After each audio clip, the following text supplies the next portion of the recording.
Debido a la producción anormal por extensión de los pigmentos biliares.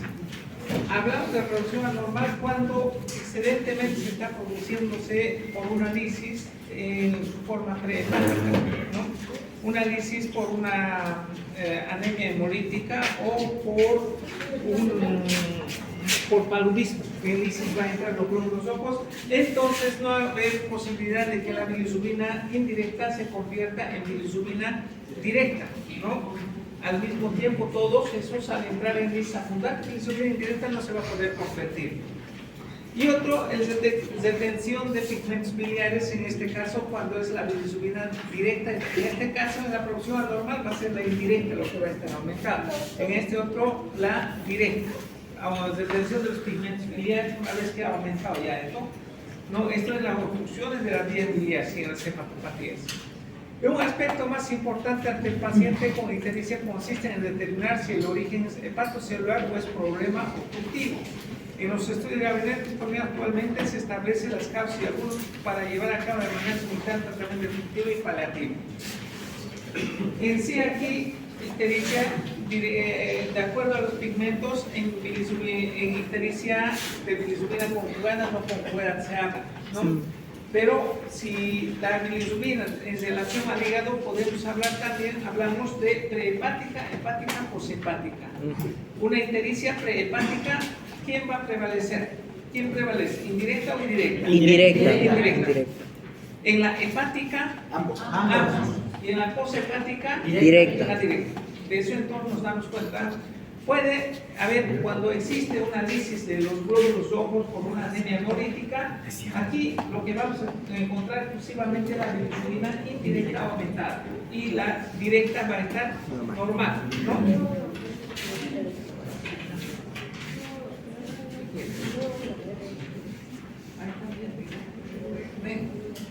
Bueno, ahí está la ictericia, ¿no? Están las cleras ictéricas, la palma de la mano está diferenciándose.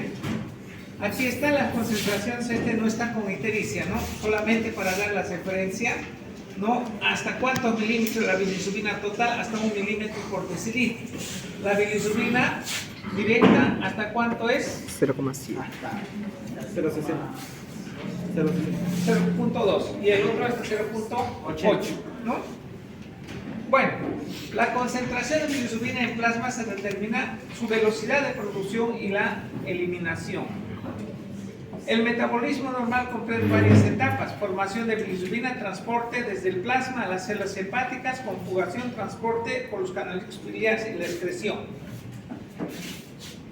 Bueno, ictericia, velocidad de producción en cuanto existe, ¿no?, la lisis de los glóbulos rojos antes que cumplan los 120 días.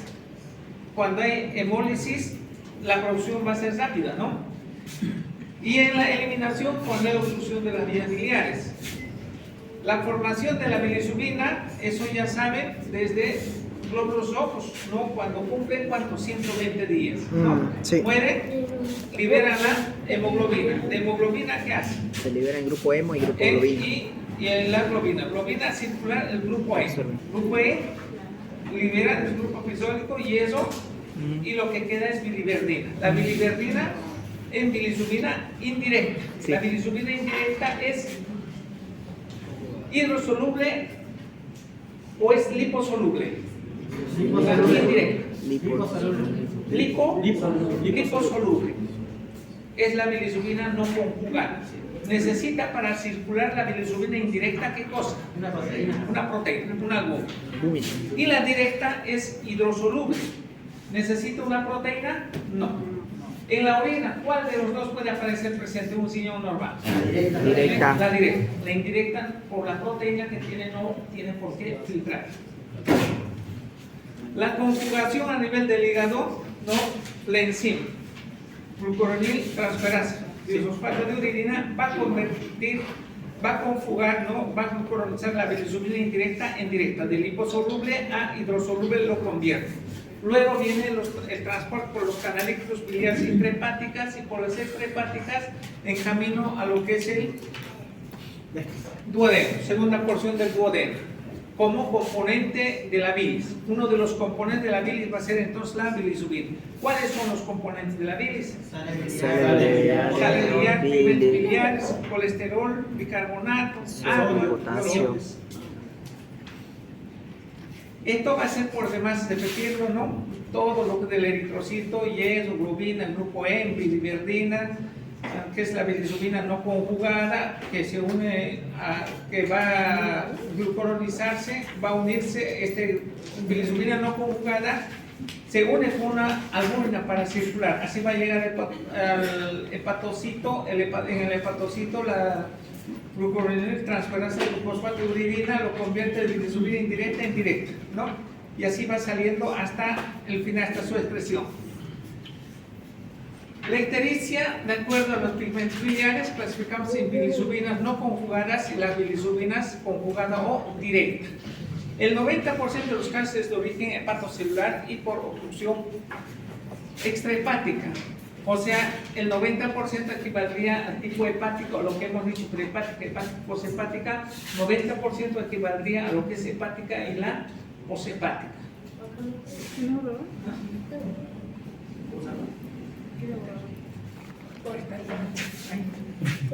Bueno, el primer paso en la evolución del paciente con ictericia consiste en establecer si se trata de la bilirrubina aislada netamente, bilirrubina directa o bilirrubina indirecta, si son las dos bilirrubinas que están aumentadas, ¿no? Sí. De acuerdo a esto podemos determinar si es la bilirrubina indirecta, estaré pensando en tipo hemolítica, una prehepática, ¿no? Si es bilirrubina directa solamente, estaré pensando en obstrucción de la vía biliar, ¿no? Si van a ser los dos, estaré pensando en un problema hepático.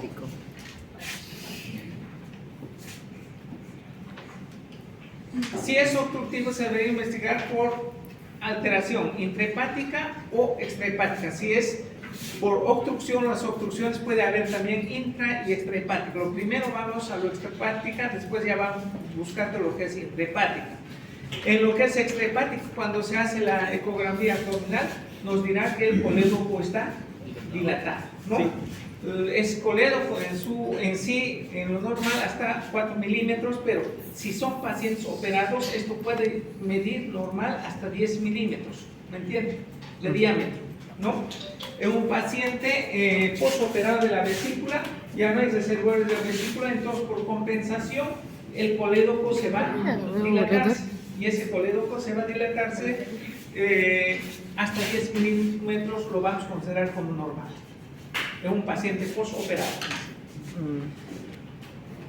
Luego, si el colédoco está normal y se surge que la fosfatasa alcalina está elevada, entonces buscaremos si es de tipo intrahepático, ¿no? La vía biliar intrahepática ya también. Si es benigna, maligna.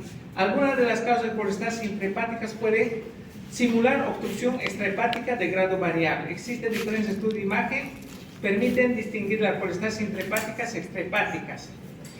Para establecer programas de estudio en cuerpos se requiere selección, pruebas bioquímicas específicas o estudios serológicos o de imagen. Las bilirrubinas no conjugadas. Las no conjugadas serían ¿qué tipo de bilirrubina? La bilirrubina indirecta. En las hemolis hereditarias, esclerosis, neuropatías, etc., en estos va a aumentar la bilirrubina indirecta. ¿En quiénes más va a alterarse? Altera la captación hepática, uso de fármacos de rifampicina en los pacientes que están con antituberculosos. Estos pueden aparecer una ictericia. Si se fija, entonces va a ser expensas, más que todo expensas de la bilirrubina indirecta, pero también la directa en esto, por la hepatopatía que va a causar esto. Otro es síndrome de Gilbert, síndrome de Grieber-Najar. Estos también va a ser captación de la... en el Grieber-Najar, lo que va a ser la alteración, las enzimas hepáticas, la enzima hepática que convierte bilirrubina indirecta en indirecta. No están funcionando como tienen que ser, ¿no? Tienen su trastorno de alteración, por tanto, por su deficiencia que tienen, no van a convertir bilirrubina indirecta en directa. En este caso, ¿qué tipo de ictericia sería en el Gilbert-Najar? ¿Directa e indirecta? Indirecta. ¿Por qué? Porque como no hay suficiente glucuronil transferasa, entonces bilirrubina indirecta lo que se ha liberado, ¿no?, de la hemólisis de los glóbulos rojos, entonces no se va a poder convertirse en bilirrubina directa, no por deficiencia de esa enzima. Ictericia neonatal, enfermedad parénquima de ictericia neonatal, también neonatal ya hablamos en algún momento, esto porque todavía no están en maduración completa, en actividad completa ese enzima glucoronidina transferase del fosfato de uridina, ¿no? Bueno, y en este caso hablamos de una vez de que les dije de que colocan a estos pacientes de cianasis con ictericia bajo los ultravioletas, ¿no? Con la finalidad de polimerizar lo que llamamos la bilirrubina indirecta para directa mientras se active eso. Hiperbilisrubinemia conjugada. Aquí tenemos hiperbilisrubinemia conjugada, síndrome de Dubin-Johnson y del Roth, ¿no? Este es trastorno genético donde va a haber alteración ya también de las vías biliares intrahepáticas. Hay deficiencia en cantidad de estas vías biliares intrahepáticas. Si bien se convierte en bilirrubina indirecta e indirecta, pero esa directa no va a poder salir normal hacia el colédoco. Entonces ahí hablamos de Dubin-Johnson y de Rotor, ¿no? Enfermedades parénquimas hepáticas, hepatitis virales, alcohólicas, ¿no? Crónicas, etcétera, medicamentos, corticoides, andrógenos, progesterona, etcétera. Obstrucción de, entonces, hiperbilisrubinemia conjugada, daño hepatocelular, obstrucción de vías biliares intrahepáticas, en la cirrosis biliar primaria y colangitis esclerosante, que son más conocidas. Obstrucción extrahepática vía biliar, esta parte ya en sus diferentes formas, extramural, intramural y transmural, lo que les dije, ¿no? Entonces, en los extramurales, cuando hablamos netamente de alguna masa, alguna tumoración que esté comprimiendo, la vía biliar está normal, pero la masa le está comprimiendo, no está dejando circular su luz que esté con fluidez normal de la bilis. En este ejemplo de esto, cáncer de cabeza del páncreas puede estar comprimiendo al colédoco y esto está provocando esa obstrucción, ¿no? Y así tenemos también lo que son intramurales o intraluminal, es cuando los cálculos se van a obstruir en la misma vía, ¿no? Un cálculo cuando se enclava en el esfínter de Oddi, la ampolla de váter, entonces esto pues podría un intramural o en el trayecto cualquiera. Y transmural cuando la lesión va a estar netamente en la pared del colédoco. Historia clínica. Los antecedentes con los factores de riesgo. En los antecedentes que deben considerar factores de riesgo para hepatitis viral, ingestión de medicamentos o el alcohol, transfusiones, intervenciones quirúrgicas con empleo de alotano, así como antecedentes familiares cuando hay ictericia. En cuanto a semiología de la ictericia, debe investigar inicio y duración de la ictericia, si es intermitente progresivo, si hay coluria o alcoholia, si existe síntomas de lesiones, fiebre, dolor abdominal, pérdida de peso, astenia, anemia, prurito y otros más. En enfermos con obstrucción litiasis se observa evacuaciones alcohólicas intermitentes, por tanto el sujeto con daño hepático tiene características normales. Cuando es obstrucción de vías biliares, entonces las características son las alcoholias que van. La coluria precede en las ictericias con hiperbilisrubinemia conjugada. O sea, aquí la bilirrubina directa. Cuando hay obstrucción, le va a aparecer entonces también la coluria, porque la bilirrubina directa puede sí filtrarse a través del glomérulo renal. Pacientes con cirrosis biliar primaria, el prurito es un síntoma de colestasis. Si bien la ictericia tiene discreta, pero sí también va a tener los otros componentes, y en este caso los sales biliares, y este es lo que le va a llevar a este tipo de paciente síntomas de colestasis, varios años de aparición, y además va a presentar prurito corporal. Prurito corporal por manifestación de la acumulación de los sales biliares. A la exploración física, investigar insuficiencia hepática, hipertensión portal, síndrome Murphy o de Courvoisier, esplenomegalia, exantomas, ¿no? Esto siempre el Murphy cuando sí va a estar la vesícula inflamada y con dolor, ¿no? Cuando en el punto cístico se va a hacer la palpación, ¿no? La maniobra de Pro, Y si hay dolor en ese punto, estamos hablando de Murphy positivo. En este otro, Courvoisier es la vesícula palpable, pero no doloroso, no va a tener dolor. El otro sí tiene dolor, este otro no tiene dolor, ¿no? Entonces este puede ser que alguna compresión, un tumor, un SEA esté comprimiendo, ¿no? Y esté haciendo que la vesícula esté en una permanente tensión. Dolor como es espasmódico, o las contracciones como en el caso de signo de Murphy, una colicistitis litiásica, donde hay alimentos colicistinéticos, hace que se libere la colicistocimina y la vesícula contrae y la bilis no puede salir, ¿no? En este caso, inflamado, doloroso la vesícula, pero en este otro está vesícula palpable, pero no hay dolor.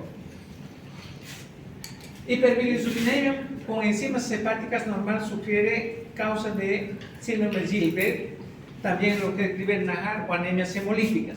En este caso, no, la alteración no está en la inflamación del hígado, no hay problema de los hepatocitos, de inflamación, ni necrosis, ni lisis de los hepatocitos, no está sucediendo.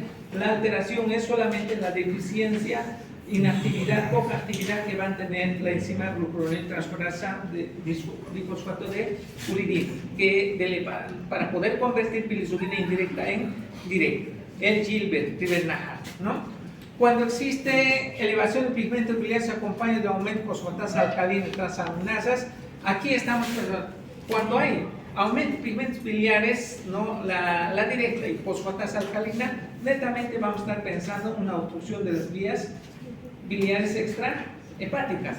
Pero si va a haber pigmentos biliares, aumento de fosfatasa alcalina, además de las transaminasas, aquí estamos pensando ya en un inflamación del hígado, alteración hepatobiliar, ¿no? Aparte de las transaminasas nos sugiere de que hay alteración del hígado, en el hígado, una hepatal, los hepatocitos están inflamados, muchos de ellos están entrando en necrosis o en lisis, transaminasas están elevándose, ¿no? Mientras la fosfatasa alcalina y la ictericia es debido a que esa inflamación del hepatocito, las vías biliares intrahepáticas lo están comprimiendo, no está dejando circular normal. Por tanto, aumento de presión de vías biliares intrahepáticas, aumento de fosfatasa alcalina y también retención de bilis, en este caso bilisubina directa. Bueno, otro patrón de las enzimas ayuda a diferenciar colestasis intrahepáticas de las extrahepáticas, así como la prolongación en las intrahepáticas, prolongación de tiempo de protrombina. Cuando hay prolongación de tiempo de protrombina, ¿qué vitamina vamos a dar? K. Vitamina K. Bueno, es un algoritmo de todo lo que hemos hablado, pasando, ¿ya? Lo van a revisar, o quieren que lo revisemos. No. Nos va a complicar con el examen. Bueno, una vez establecida la colestasis, se debe investigar si la obstrucción es intrahepática o es extrahepática. Una vez establecida una colestasis, ¿no? Cuando es colestasis, ¿qué cosa es lo que vamos a encontrar? ¿Cuál es la manifestación? Las colangitis ascendentes. La triada. Y Charcot. Dolor del hipocondrio derecho, dolor del hipocondrio derecho, y ictericia, ¿no? Bueno, triada de Charcot. Bueno, la sensibilidad de evaluación clínica inicial para la obstrucción extrahepática, 83%, ¿no? Y después 25% del valor predictivo positivo, lo que significa 25% de los pacientes sospechosos de obstrucción extrahepática tienen daño hepatocelular. Entonces 75% netamente va a ser extrahepática y el otro hepatocelular va a ser. Por tanto, la impresión clínica debe complementar con los estudios de imagen para establecer diagnóstico e identificar localización y naturaleza de la obstrucción. Auxiliares de diagnóstico, el ultrasonido y la tomografía computarizada. La ecografía abdominal ultrasonido, ¿no? tienen para diagnosticar la obstrucción intrahepática una sensibilidad 85-96% respectivamente. Gasolina es un estudio de elección inicial por ser un método rápido, seguro, eficaz en la evaluación del paciente. Es menos costoso, no expone a las radiaciones ni al medio de contraste. Sin embargo, tiene limitaciones para establecer el sitio anatómico y el tipo de obstrucción, aunque esta información se obtiene en la mitad de los casos. Entonces, con la ecografía sí se puede determinar, ¿no?, cómo está el colédoco, ¿ya?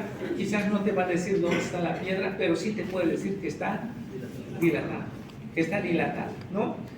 Te va a decir de la vesícula si está dilatada, no está dilatada, si tiene cálculos o no tiene cálculos de la vesícula. Bueno, también del páncreas, ¿no? De alguna masa, alguna cosa, puede identificarla. Pero más específico sobre esto va a ser lo que es lo que le voy a impedir a las interpretaciones son los gases intestinales o la obesidad, limitan su uso principalmente para el diagnóstico de coledocolitiasis, así como para detección de neoplasia de la cabeza del páncreas. En ese caso, el otro estudio sería ya entonces la tomografía, ¿no? Sin embargo, en este estudio no se logra detectar lesiones intraductales no calcificadas en este paciente con sospecha clínica de obstrucción biliar confirmada de los métodos anteriores. Se requiere visualización directa mediante colangiografía transhepática percutánea o colangiopancreatografía retrógrado endoscópica, ¿no? Después, una ecografía, y en la tomografía no se identifica. Resulta que el colédoco quizás no está tan dilatado, pero la fosfatasa alcalina está elevada, está diciendo que hay algo en esa vía biliar, pero con la ecografía, con la tomografía, no has identificado en qué lugar está. Entonces, para eso entonces va a ir lo que es colangiografía transhepática percutánea o, en todo caso, colangiopancreatografía retrógrado endoscópica, LSP.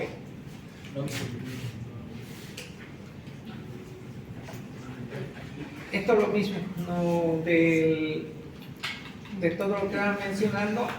Auxiliares para el diagnóstico. La angiopancreatografía se emplea no solo como método de diagnóstico, sino también como terapeuta.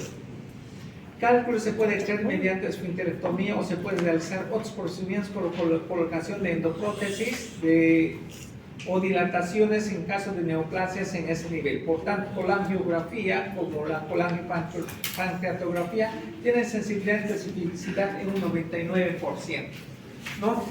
Entonces, después de todo, ya sea por ecografía, por cual encuentren dilatación del colédoco, la solución después de todo, ¿con qué lo van a dar? Lo van a dar con el RCP, ¿no? Porque antes de entrar a cirugía, lo primero que van a ver por el RCP se van a entrar, van a buscar dónde está el cálculo clavado y a través de esa vía se va a extraer el cálculo. ¿Me entienden? Cuando hay fracaso de estos, recién van a ir a la cirugía. Ya. La solución entonces, una gran parte se soluciona con colangiopancreatografía endoscópica retrógrada. Otros estudios tienen que ser utilizados en circunstancias especiales. Gammagrafía con TN 99 para el diagnóstico de colangitis aguda biopsia hepática ante la sospecha de lesión hepatocelular como cirrosis biliar primaria. Aquí está la diferencia entre lo que es colangiografía transhepática percutánea y colangiopancreatografía retrógrada endoscópica. Indicaciones: conductos intrahepáticas dilatadas, en este caso, y en este conductos biliares no dilatados, ¿no? Contraindicaciones en ascitis y en trastorno de coagulación, contraindicaciones en esto, en pancreatitis importantes y pérdida de estructura. Resultados depende de la experiencia del médico, mayor 90% en conductos que dicen dilatados, 70% en conductos no dilatados. Resultado depende de la habilidad del médico independiente del diámetro del conducto biliar. Complicaciones 5%, 5% aquí, esto es con peritoneosis biliar, hemorragias, el 5% pancreatitis sepsis. Mortalidad 1%, 0.3%, lo que es colangiopancreatografía retrógrada endoscópica. Eso sería entonces en cuanto a la ictericia. Hipertensión portal. Eso, maestro. Hipertensión portal es un síndrome que se caracteriza por elevación de la presión en el sistema venoso como consecuencia de alguna obstrucción del flujo sanguíneo portal. En sí, entre 5 a 10 millones de mercurio, la presión normal a nivel de la porta. Provoca circulación colateral portosistémica y la principal complicación es la rotura de los varices esofágicas. Congestión visceral conduce a esplenomegalia o con o sin hiperesplenismo secundario. Aquí está, ¿no? Cómo está formada la vena porta. La vena porta va a estar formado por este vaso que es Vena esplénica. vena esplénica. Con la unión de la vena mesentérica superior van a dar origen a la vena Porta. porta. La mesentérica inferior, indiferente, les dije ya, o bien a la esplénica, o bien a la mesentérica superior, o bien a al ángulo de unión de estas dos anteriores, va a terminar. Vena porta, después de pasar por todo la estructura del hígado, parénquima, todo lo que va a recoger la sangre, las venas hepáticas y las suprahepáticas para desembocar en la vena cava inferior. Entonces, la presión va a estar aquí a nivel de la vena porta, que tendría que aumentar, ¿no? Mayor a 12 milímetros de mercurio, una hipertensión portal. Las causas podría ser a nivel de la vena porta, aquí, antes del hígado, prehepática, o bien puede ser hepática o puede ser también poshepáticas. En sus tres partes puede ser. Como lo ven en esta imagen, tributarias de la vena, del esófago de la parte inferior van a ser a la vena esplénica, ¿no? Entonces los vasos pueden terminar aquí y esto como va a formar parte de la vena porta, la hipertensión de esto, aparte de aumentar la vena porta, también en la esplénica, en sus quienes están formando en va a provocar, esplenomegalia provoca y además va a dilatar las venas de la parte inferior del esófago. Lo mismo aquí, ¿no? La varices esofágicas se va a formarse. Las varices esofágicas tortuosas, ¿no? Este es normal, aquí está con los varices. Los factores causantes de hipertensión portal se clasifican en 3 grupos de acuerdo a la localización del obstrucción al flujo portal. Hipertensión portal prehepática, presinusoidal.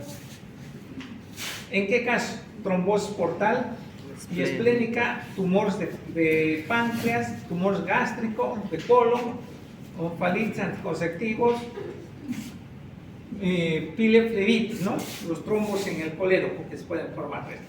Bueno, trombos en la vena porta, no en el colédoco, trombos en la vena porta, pileflebitis.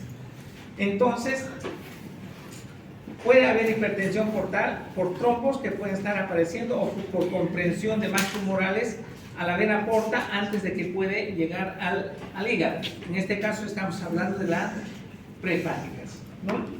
Hipertensión portal intrahepática presinusoidal también.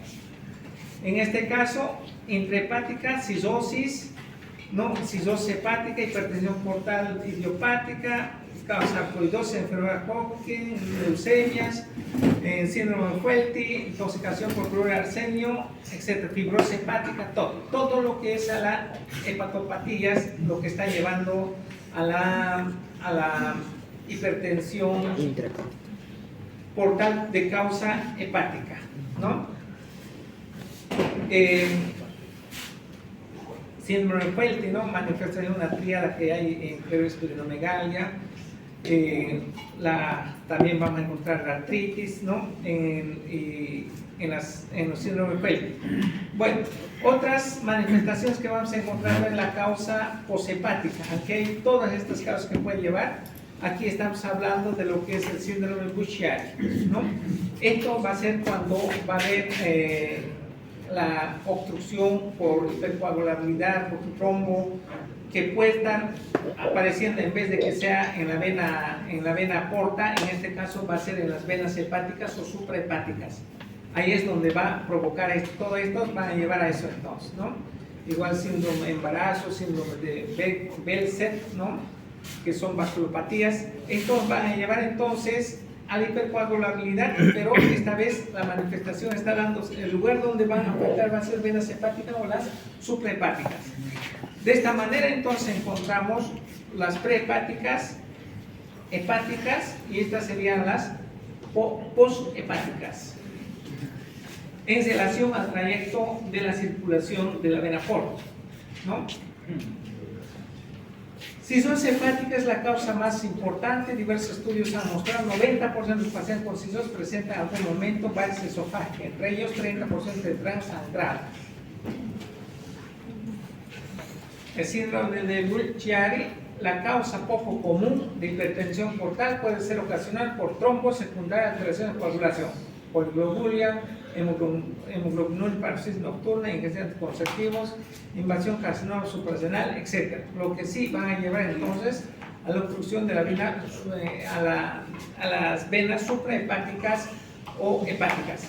Con la ultrasonido tomografía axial computarizada se pueden demostrar las alteraciones morfológicas de la cistosis, tumoración del páncreas, la porta, asimismo signos de hipertensión portal como esplenomegalia, varices esofágica y circulación colateral. Eso sería en la hipertensión portal. ¿En qué cosa se va a traducir? Se traduce circulación colateral, signos de medusa, ¿no? A veces me dices. Esplenomegalia, y la otra va a ser lo que son los varices esofágicas. Les preguntaremos, ¿sí? Hipertensión portal, esplenomegalia, varices esofágicas y circulación colateral. Se necesita estudio angiográfico cuando se considera posibilidad de cirugía de estos enfermos. La elevación completa de hipertensión portal requiere angiografía hepática que incluye arteriografía celíaca, mesentérica como flebografía hepática con toma de precisión. Una de las principales causas de muerte de un paciente con cistosis hepática con hipertensión portal es la hemorragia por varices esofágica. El 90% de los casos de diagnóstico se establece por estudio con estudio o con esofagograma, aunque en la actualidad antes se hacía esto, ¿no? Actualmente un paciente de hepatopatía directamente mandamos una endoscopía digestiva. Riesgo de sangrar, ruptura de varices esofágicas, se han vinculado varios factores. Aumento de presión portal mayor a 12 milímetros de mercurio, tamaño de los varices, manchas rojas, color rojo cereza, varices azules, varices sobre varices. La magnitud del daño hepatocelular también determina la mortalidad de esos enfermos en la escala de las hepatopatías. En la clase C de Chile varía entre 70 y 85%, ¿no? Esta sería la última, la más grave sería, la A, la B, la C. Esto vamos a hablar cuando hablemos de hepatopatía, cómo vamos a hacer esta escala. En relación a la creatinina, en relación a las bilirrubinas, vamos a sacar esto, ¿ya? La reducción de la presión portal disminuye el riesgo de varices sangrado por ruptura, ascitis y muerte. Entonces, factores de la ruptura, lo que va a llevar presión mayor a 12 milímetros de mercurio, varices de gran tamaño, manchas de color rojo cereza, varices azules, varices sobre varices, ascitis y persistencia de ingestión alcohol. Y la clase funcional C de Chile, 36%. En el tratamiento de la vena de la hipertensión portal, beta bloqueantes, adrenérgicos, no sé qué, propanolol, para bajar la presión esplácnica se utiliza eso, vasoconstrictores. Disminuir la presión portal al ocasionar vasoconstrictor visceral. Beta bloqueantes, 20 miligramos cada 12 horas, o nodol 20 miligramos cada 24 por vía oral. La dosis de ajuste hasta frecuencia cardíaca, vigilar que no haga mucho bradicardia, no como son beta bloqueantes, no se bloquee ese corazón, ¿no? Entre 55 y 60 latidos por minuto. Paciente que no tolera betabloqueantes se presentan complicaciones para su uso o que tiene varices de gran tamaño, en este caso estaría indicado entonces, aquí con la alternativa estamos haciendo, tiene varices, pero para cuidar a que no reviente, etcétera, estamos dando bajar presiones planas con propanolol.